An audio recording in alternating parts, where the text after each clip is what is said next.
en fait, il s'agit de problèmes de salles qui sont fermées pour différents problèmes. Alors, je raccroche ça à l'urbanisme. Vous prenez rendez-vous avec Madame Catherine Reynaud et puis on réglera ce problème. Non, parce que c'est important. Et c'est pas Madame Oui, c'est Reynaud important, mais forcément c'est qui est pas à l'ordre du jour, concernée. Madame Cabane. À Montjoyeux, l'association des parents d'élèves a dû quitter sa salle parce qu'il y a de l'amiante. Là, elle l'a quitté, elle a été obligée de le faire du jour au lendemain. Donc on est sur les bâtiments, donc c'est pour ça que j'en parle maintenant. À Raspail, la boule de Fort doit fermer parce que le bâtiment est en mauvais état. Le gymnase de Raspail avait aussi été fermé. À cause de l'inaction des années passées. Non, ça n'a rien à voir avec l'inaction parce que le bâtiment appartient à la société, la boule de Fort. Voyez-vous, elle appartient au Soleil Levant. Moi, je remarque juste que finalement, dans ces quartiers Montjoyeux ou Beaujardin, et particulièrement Beaujardin, la ville des Courchemins, ce n'est pas pour eux, puisque les bâtiments ferment, les associations doivent partir. Ce sont des associations qui font du lien social, vraiment, véritablement, et elles ne sont pas relogées. Oui. Merci. Moi, je voulais en profiter pour parler des commerces, rue Édouard Vaillant, mais donc juste à côté de la Rotonde, pas loin, qui sont actuellement impactés par des travaux.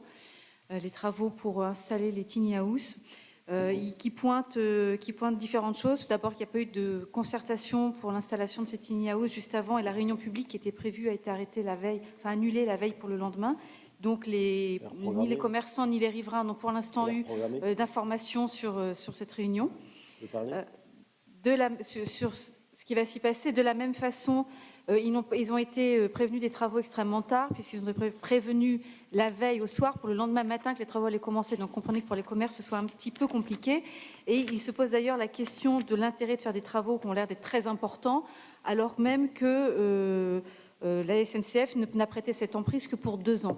Et puis se pose aussi la question, puisque c'est une emprise SNCF, donc c'était un lieu industriel, est-ce qu'il y a eu une étude de sol avant de faire ces travaux? Est-ce qu'on est sûr qu'il n'y a pas de polluants qui pourraient rendre malades les personnes qui vont vivre dessus? Merci.